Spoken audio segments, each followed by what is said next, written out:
আমরা মনে করতেছি আমরা এখন দুনিয়ার জমিনে আসছি, খাওয়া দাওয়া ফুর্তি করো, আগামী দিন বাঁচবা কিনা চিন্তা করো। শরীরের মধ্যে শক্তি আছে, আমার শক্তির অভাবে নাই, আমার কীর্তি গোষ্ঠী বড় আছে, আমার টাকা আছে, পয়সা আছে, লাঠি আছে। নির্জনী ব্যক্তিকে আমি যেমনিভাবে মনে চাই এমনিভাবে শাসন করব, তাকে আমি হেস্তনেস্ত করব। কিন্তু তুমি কি জানো, তোমাকে যখন কবরে রাখা হবে, কবরে রাখার একটি ব্যক্তিকে কবরে রাখার পরে তিনটা প্রশ্ন করা হবে। এক নম্বর হইল মান রব্বুকা ওয়া মা দীনুকা মান হাযার রাজুল। এই তিনটা প্রশ্ন করা হবে কাফের ব্যক্তিদেরকে। 4 নম্বরে প্রশ্ন করা হবে মুমিনদেরকে, ওয়া মা ইলমুক, তুমি কোথা থেকে জানেছো? 1 নম্বর প্রশ্নের জবাব হলো মান রব্বুকা। আপনাদের কাছে আমার প্রশ্ন হলো, এই পৃথিবীতে থাকা অবস্থায় যদি আমি আর আপনার আল্লাহর দেওয়া কোরআন অনুযায়ী যদি আমার নিজের জীবনকে গঠন না করি, আমার পারিবারিক জীবন, আমার সাংসারিক জীবন, আমার চাকরি জীবন, আমার রাজনৈতিক জীবন, আমার অর্থনৈতিক জীবন, আমার ব্যবসা, আমার মুআমালাত, আমার সব কিছু যদি একমাত্র আল্লাহর সন্তুষ্টির জন্য না হয়, যখন আপনাকে কবরে রাখা হবে, ফেরেশতারা যখন প্রশ্ন করবে আমার রব্বুকে, তোমার রবকে, এই সেই দিন প্রশ্নের জবাব আমি আর আপনি রব্বি আল্লাহ দিতে পারবো না। আল্লাহ সুবহানাহু ওয়া তাআলা আমাদেরকে দুনিয়ায় পাঠিয়ে দিয়েছেন। আল্লাহ তাআলা 2 জন সম্মানিত ফেরেশতা নিয়োগ করে রেখেছেন। এই 2 জন সম্মানিত লেখক ফেরেশতা আমরা যা বদ আমল করছি, আমরা যা নেক আমল করছি, সব কিছু লিখে রাখেন। বলে সুবহানাল্লাহ। আল্লাহ বলেন কিরামান কাতিবিনা ইয়ালামুনা মা তাফআলুন। সম্মানিত 2 জন লেখক, তারা একজনে বদ আমলগুলো লেখেন, আরেকজনে নেক আমলগুলো লেখেন। এই লিখতে যাইয়া আমরা মনে করতেছি আমরা গহীন অন্ধকারে আমার পয়সা রাত্রিতে যা করতেছি এই ফেরেশতারা সম্ভবত দেখে না। সূরা জিলজালের মধ্যে আল্লাহ তাআলা বলেন ফামান ইয়ামাল মিসকালা যাররাতিন খায়রান ইয়ারা ওয়া মান ইয়ামাল মিসকালা যাররাতিন শাররান ইয়ারা। বান্দারে, তুমি যা নেক আমল করছো অনুপরিমাণ, সরিষা পরিমাণ, তাও কিয়ামতের মাঠে দেখতে পাবে।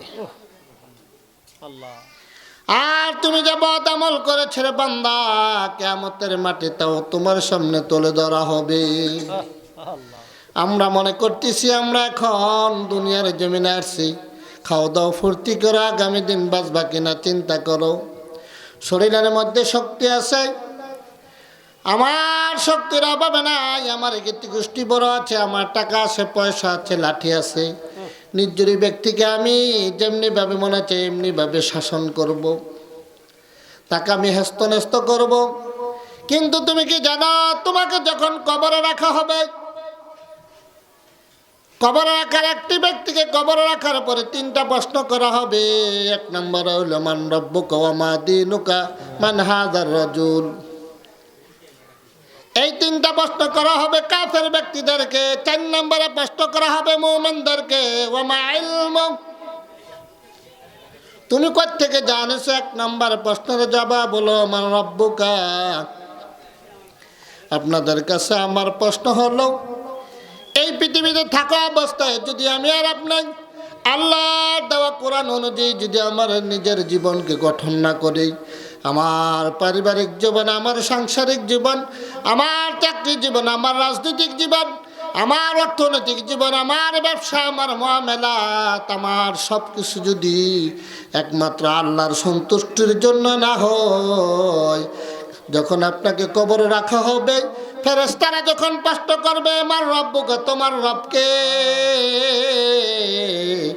এই সেই দিন প্রশ্নের জবাব আমি আর আপনি রব্বি আল্লাহ দিতে পারবো না। আমি আর আপনি মনে করতেছি এই পৃথিবীটা হলো আমার, খাও দাও ফুর্তি করো, আগামী দিন বাঁচবা কিনা চিন্তা করো। আসলে তা না। কিয়ামতের মাঠে কবরে যখন একটা ব্যক্তি মৃত্যুর পরে প্রথম ঘাঁটি হলো কবর। কবরে যদি আপনি চারটা প্রশ্নের জবাব, যদি মুমিন ব্যক্তির জন্য চারটা প্রশ্ন করা হবে, যদি চারটা প্রশ্ন মুমিন ব্যক্তি দিতে পারে, কিয়ামত পর্যন্ত কবরে ঘুমিয়ে যাবে। সুবহানাল্লাহ। আর যখন প্রশ্নের জবাব দিতে পারবে না, আবার জাহান্নামের ফেরেশতারা জাহান্নামে নিয়ে ফেলে দিবে। আবার যখন জাহান্নামের ফেরেশতারা জাহান্নামে নিয়ে যাবে, অগ্নি জ্বলন্ত আগুন, যেটাকে 70,000 বছর জাল দিছে লাল হয়েছে, আবার 70,000 বছর জাল দিছে কালো হয়েছে। এমনি ভাবে জাহান্নামের আগুন দুনিয়ার আগুনের চাইতে 70 বা 1000 বছর আগুনের তেজ বেশি। আমি আর আপনি সিগারেটের আগুন হাতে লাগলে হাত ঠসা পড়ে যায়, ম্যাচলাইটের আগুন হাতে লাগলে হাত ঠসা পড়ে যায়, লাকড়ির আগুন হাতে লাগলে হাত ঠসা পড়ে যায়। দুনিয়ার আগুন যদি আপনার ঘরে লাগে, এই আপনার ভাই আছে, বন্ধু আছে, আপনার পাড়া প্রতিবেশী দুনিয়ার আগুন নেবানোর জন্য তৈরি হয়ে যায়। দুনিয়ার ঘরে যদি আগুন লাগে, আগুন নিবানোর জন্য আপনার বন্ধু মহল তৈরি হয়ে যায়। কেউ বা পানি নিয়ে আসে, কেউ বা ফায়ার সার্ভিসকে ফোন দেয় পানি নিবানোর জন্য, কেউ বা চেষ্টা করে। কিন্তু কবরের যখন আমাকে আপনাকে রাখা হবে, কবরের মধ্যে যদি আগুন লেগে যায়, পৃথিবীর কোনো শক্তি নাই ওই কবরে আগুনকে নিবানোর জন্য। এক নম্বর প্রশ্ন করবে, মান রব্বুকা, তুমি যদি রবের গোলামি না করো, রবের হুকুম মতো যদি তোমার এই 40 বছর জিন্দেগি যদি না হয় রে যুবক, তুমি মনে করতেছো তোমার মতো কত যুবক 25 বছরের, 7 বছরের, 40 বছরের, 15 বছরের কত যুবক কবরে শুয়ে আছে, তোমার মতো কত যুবক বাতাসের সাথে চলে গেছে। এই বছরেই আমাদের বুড়ি জং দিয়া বাংতি পড়ছে, তোমার মতো কত যুবক এই পানির স্রোতের সাথে চলে গেছে, ঠিক না বেটি? ফেনীতে বাংলাদেশ জামাত ইসলামের আমিরে জামাত আসছিল ডক্টর শফিকুর রহমান, ওনার সহযোগী একজন একটা বাচ্চাকে বাঁচাইতে যাইয়া ওই লোকটা সাঁতার পারছিলেন, সেও চলে গেছে। এই জন্য যুবক ভাইয়েরা আমার, কবরের মধ্যে প্রথম প্রশ্ন করা হবে, মান রব্বুকা, তোমার রবকে। প্রশ্নের জবাব হলো রাব্বি আল্লাহ। তোমার 7 বছর থেকে শুরু করে একদম কবর পর্যন্ত তুমি যদি খোদার হুকুমকে না মানো, তোমার রাজনৈতিক জীবন, তোমার পারিবারিক জীবন, তোমার ব্যবসায়িক জীবন, তোমার লেনদেন মুআমেলাত সবকিছু হতে হবে আল্লাহর সন্তুষ্টির জন্য। দ্বিতীয় নম্বরে প্রশ্ন হলো আমা দীনুকা। এবার ফেরেশতারা প্রশ্ন করবে, তোমার দিন কি? এবার তুমি যদি কোরআন ও হাদিস অনুযায়ী যদি তুমি তোমার দ্বীন আল ইসলামকে যদি তুমি গঠন করতে পারো, তুমি যদি ইসলামের সংস্পর্শে থাকো, কোরআনের সংস্পর্শে যদি তুমি থাকো, আল্লাহওয়ালাদের সংস্পর্শে যদি তুমি থাকো, তুমি যদি কোরআনওয়ালা লোকদের সাথে ওঠা বসা করো, হাদিসওয়ালা লোকদের সাথে ওঠা বসা করো, কোরআন যারা এই জমিনে কায়েম করার জন্য, দ্বীন যারা কায়েম করার জন্য চেষ্টা করে, তাদের সাথে যদি তোমার ওঠা বসা হয়, যদি তাদের দলের সাথে তুমি থাকতে পারো, কেন কবরের মধ্যে যখন প্রশ্ন করবে ও আমা দীনুকা, আচ্ছা বলেন তো দেখি, কবরের মধ্যে কি অংশ বাড়া তুম হে, হ্যাঁ আমি অমুক বংশের লোক, আমার বাড়ি অমুক চেয়ারম্যান, আমি অমুক, এগুলো চলবে? পরিচয় হবে? পরিচয় হবে আমি মুসলমান কিনা।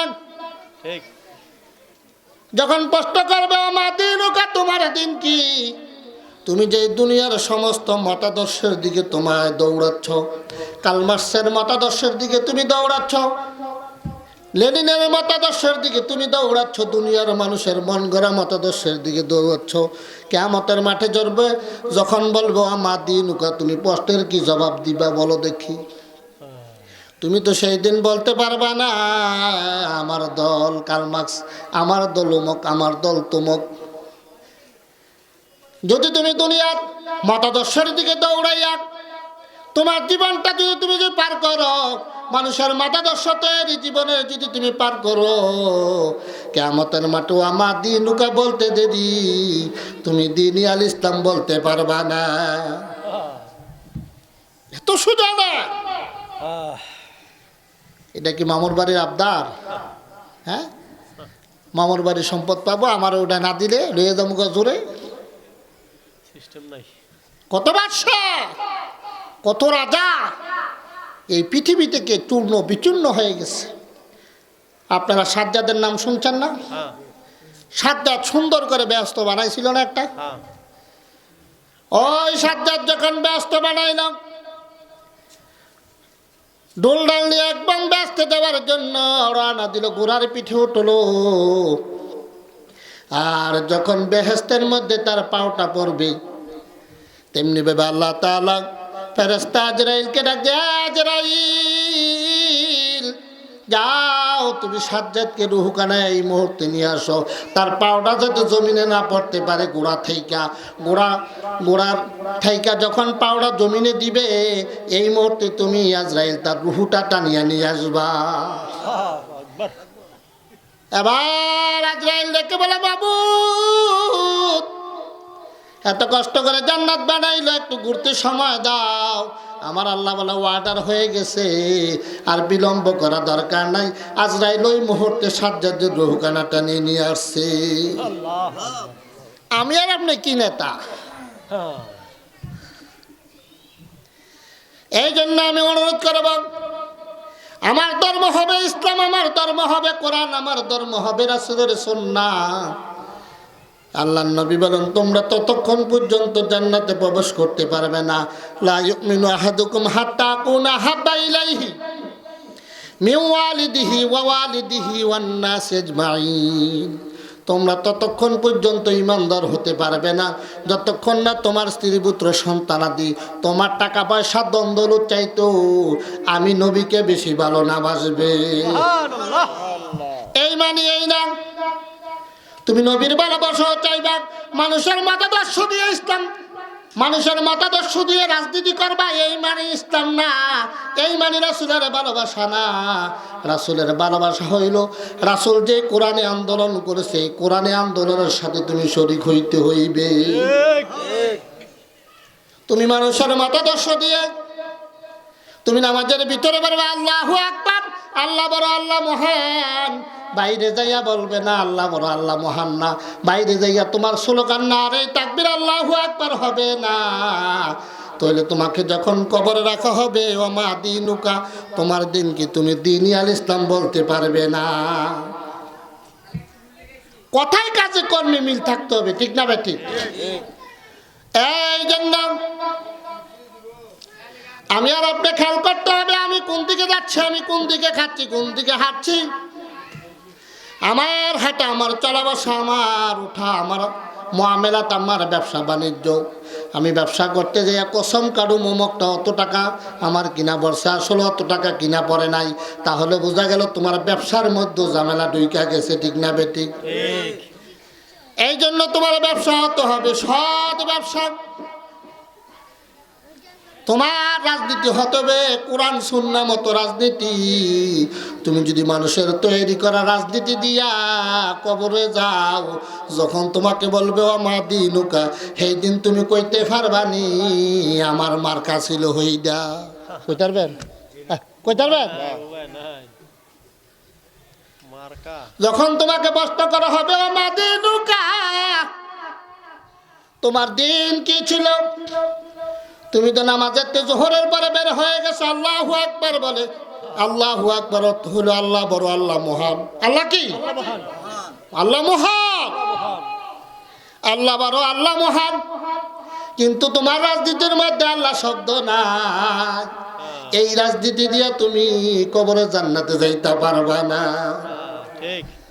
তোমার যেই ব্যবসার মধ্যে কোরআন সুন্নাহ নাই, সেই ব্যবসা দিয়ে তুমি কবরে গেলে জান্নাতে যাইতে পারবা না। তোমার যেই পরিবারের মধ্যে কোরআন সুন্নাহ থাকবে না, সেই পরিবার দিয়ে তুমি জান্নাতে যাইতে পারবা না। এই জন্য আমার দিনুকা প্রশ্নের জবাব যদি দিতে হয়, আসুন আমরা এই দুনিয়াতে আমাদের আমলগুলো করতে হবে। আমরা মনে করতেছি থুড়ো রাজনীতি একদিকে, নামাজ আরেকদিকে, হজ একদিকে, ব্যবসা আরেকদিকে। বোকারাম, তোমার ব্যবসা হতে হবে রাসূলের সুন্নত মোতাবেক, তোমার রাজনীতি হতে হবে রাসূলের সুন্নত মোতাবেক। যেই রাজনীতির মধ্যে ইনসাফ নাই, যেই রাজনীতির মধ্যে কোরআন নাই, সেই রাজনীতি কোনো মুসলমান করতে পারে না, ঠিক না বেটি? রাজনীতি হবে কোরআন দিয়ে, সমাজনীতি হবে কোরআন দিয়ে, অর্থনীতি হবে কোরআন দিয়ে, ঘর চলবে কোরআন দিয়ে, সংসার চলবে কোরআন দিয়ে, ঠিক না বেটি? যদি আমি তুমি সকালবেলা যদি কোরআনুল কারীমের তেলাওয়াত করি, আর সেই কোরআন অনুযায়ী যদি আমি বাজারে গেলে না চলি, কারোতে কোনো কিছু আনতে হইলে 16 আনা দিবার সময় 2 আনা আছে না নাই? যেই ব্যবসার মধ্যে তোমার কোরআন নাই, যেই ব্যবসার মধ্যে তোমার ইনসাফে নাই, সেই ব্যবসা দিয়া তুমি জান্নাতে যাইতে পারবা না, ঠিক না বেটি? এই জন্য দুনিয়ার জমিনে আমি তুমি আল্লাহ তাআলা এই জমিনটা দিয়েছে চাষবাস করে খাওয়ার জন্য, না অন্য কিছু। আপনার যদি ফেডে ক্ষুধা না লাগতো, আচ্ছা কন্ত দিয়ে আপনি কিছু করলেন হলে, আমরা যদি কারোর ফেডে ক্ষুধা না লাগতো, তা আমরা কোনোদিন জীবনে কাজ করলাম হইল? কথা কয় না, করলাম হইলে? এই জন্য দুনিয়া আল্লাহ তাআলা পাঠিয়ে দিয়েছেন, তুমি এই দুনিয়াটা চাষবাস করে খাইবা, কিন্তু হালাল পন্থায় খাইতে হবে। কোন পন্থায়? হালাল পন্থা খাইতে হবে। হারাম পন্থা যদি তুমি খাও, সেই খানা লইয়া যদি তুমি কবরে যাও, তোমাকে যখন ফেরেশতারা প্রশ্ন করবো মা দিনুকা, তোমার দিন কি ছিল, তাহলে সেই দিন লইয়া তুমি কবরে গেলে, হারাম লইয়া কবরে গেলে তুমি শান্তি পাইবা না, ঠিক না বেটি? দিন হতে হবে ইসলাম, দিন হতে হবে কোরআন। ইন্নাদ-দীন ইনদাল্লাহিল ইসলাম। ইসলাম হলো একটি পরিপূর্ণ জীবন ব্যবস্থা। আবার তোমাকে যখন প্রশ্ন করবে, 1 নাম্বার প্রশ্ন হলে মান রব্বুক, 1 নম্বরে রবের গোলামি করতে হবে। গোলামি করব আমরা কার? কথা কেন? গোলামি করব কার? আল্লাহর। একবার যদি কেউ আল্লাহ শব্দ বলে, কয়বার? একবার বলে কয়টা সওয়াব হবে? 50টা। 5 10 50, 5 10 50। আল্লাহ শব্দ লিখতে 5টা অক্ষর লাগে। কয়টা অক্ষর? 5টা। একবার যদি আপনাকে আল্লাহ বলে ডাক দেন, আমার আল্লাহ আরশ থেকে ডেকে বলে, হরে আব্দুল্লাহ তুমি কেন আমাকে ডাকো? সুবহানাল্লাহ বলবেন না? এই জন্য আসুন গোলামি করব আমরা আল্লাহর। গোলামি করব কার? আমরা অনেকে মনে করতেছি নামাজ দেয় শুধু আল্লাহর গোলামি, আসলে না। 1 নম্বরে হলো নামাজ আল্লাহর গোলামি, ব্যবসাও আল্লাহর গোলামি, সালাম দেওয়া আল্লাহর গোলামি, পিতামাতার খেদমত করো আল্লাহর গোলামি, আপনার রাজনীতি করো আল্লাহর গোলামি, ঠিক না বেঠি?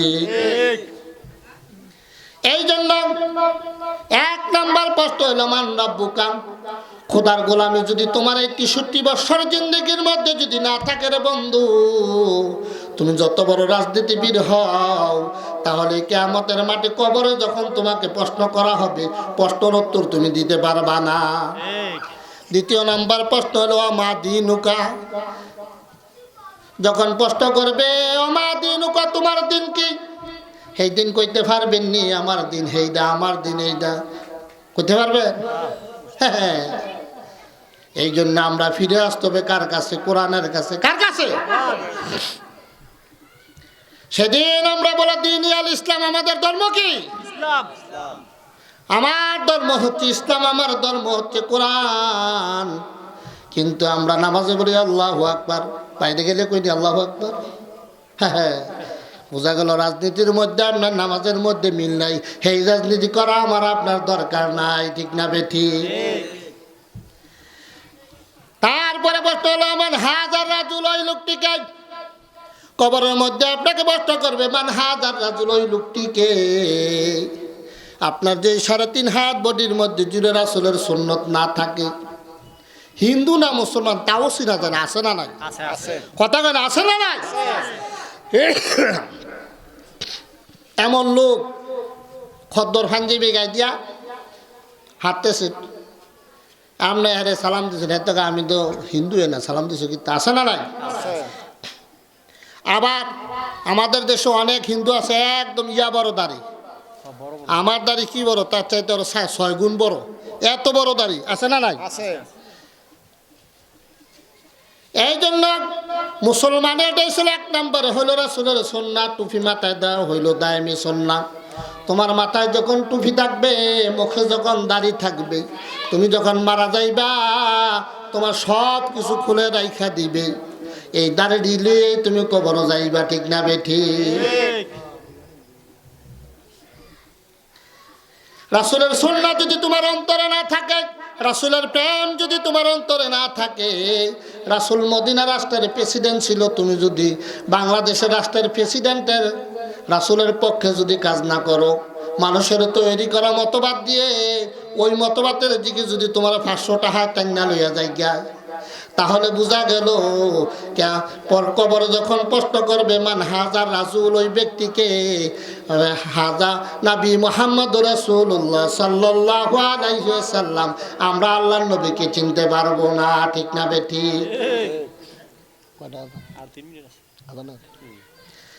তারপরে মুমিন ব্যক্তিকে আরেকটা প্রশ্ন করবো, মা আল্লামা, এই আলোচনাগুলি তুমি কই থেকে শুনেছো? যখন বলবো অমুক হুজুরে কইছে, তুমুক হুজুরে কইছে, তুমুক হুজুরে কইছে, কয় তারা লাগাও ফিডা, ফেরেশতারা তারা লাগাইবো ফিডা, কই হুন্ডাকা কইলি তুই লাগাও ফিডা।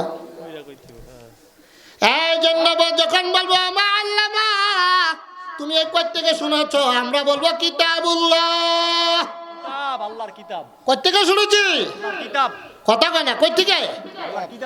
আল্লাহর কিতাব থেকে আমরা শুনেছি।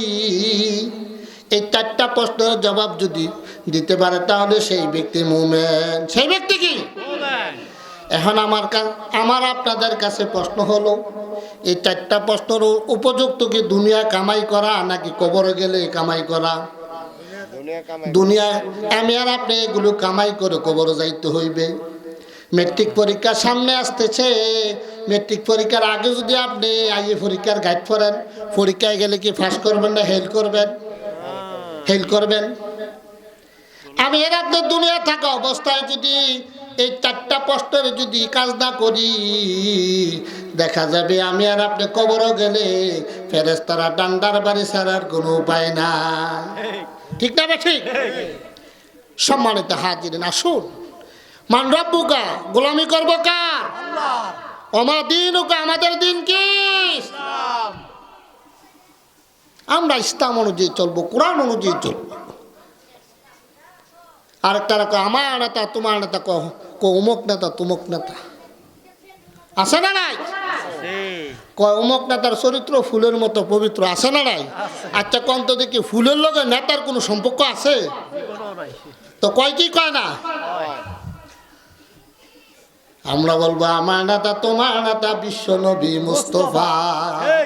আমরা কি বলবো? আমার নেতা তোমার নেতা বিশ্ব নবী মুস্তাফা। তারপরে আমরা বলবো আমার দিন, আমাদের দিন হবে ইসলাম, মান হাজার রাসূল হাজার নবী সাল্লাল্লাহু আলাইহি ওয়াসাল্লাম। ওমা আল্লামা, তুমি কোথা থেকে শুনেছো? কিতাবুল্লাহ, আমরা আল্লাহর কিতাব থেকে শুনেছি। আমরা কোথা থেকে শুনেছি? আল্লাহর কিতাব থেকে। আপনি সেদিন যদি কেন আমি কাউসারের থেকে শুনেছি, অমুক হুজুরের থেকে শুনেছি, আব্বাস হুজুরের থেকে শুনেছি, লাগা ডান্ডার বাড়ি। কি এর বাড়ি? তুমি দুনিয়ার সব বুঝলা, এটা বুঝলা না কা? আমার একজনে হুজুর আমরা বুঝি না বললে তো জান্নাত যাবো গা। হ্যাঁ কিনা মামুর বাড়ির কথা তো দিয়া দিব তোমারে। হ্যাঁ বুঝলা না কি? আরে রেখে যে ফিটারি লইবা, হিটে তো হুশ থাকতো না, ঠিক না? ঠিক। বুঝলা না কি? আরে এই যে আমাদের কাউসার ভাই চেষ্টা করে এখন বুঝতে, ঠিক না? ঠিক। এই বোঝাটা যদি 16 বছরের সময় বুঝতো, 15 বছরের সময়, তো কাউসার ভাই অনেক আগে থাকলো না। হেলবা বুঝছে না দেখে এখন বুঝছে। এখন কি বুঝছে? বুঝা সেরে আলেমুল আমাদের সত্যি চলি আলেমুল আমরা যেদিকে আমরাও যাব এইদিকে আবার একদল আলেম আছে আলেমের কোনো অভাব নেই একদল হলো সরকারি একদল হলো তরকারি বিল্লা মিক্স একদল সরকারি লোকের সাথে চলে আসে না নাই আছে আছে আরেক দল তরকারির মতো কয় যে ফেলতে ফেলুই নৌকা কইলে সেইদিকে ধান কইলো সেইদিকে জমি কইলো সেইদিকে নাঙ্গল কইলো সেইদিকে দেখে কিরে যাই না তারার লোকে এদিকে আলেম না জালেম আমরা দেবো না এই তাকবীর আল্লাহু আকবার যেদিকে আছে ঠিক না বেটি আমা তৌফিক ইল্লা বিল্লাহ আসসালামু আলাইকুম ওয়া রাহমাতুল্লাহি ওয়া বারাকাতুহু